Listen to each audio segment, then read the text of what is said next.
one possible solution. I start by taking the farmer and the dog over, and I bring the farmer back. The dog's allowed to be by himself. The farmer brings one hamster over, and the farmer comes back with the dog because the dog can't be alone with any of the animals.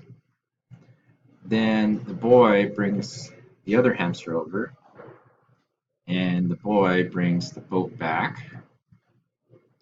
The boy and the girl cross together because neither of them could be alone with the other animal.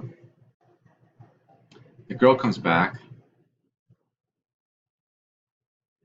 Then I bring over the farmer and the dog. The boy comes back. The boy picks up the girl, brings her across, and the girl comes back for one of her rabbits. The farmer and the dog come back. The farmer's gonna leave the dog there and bring one of the other rabbit. The farmer comes back for his dog, and everyone is across.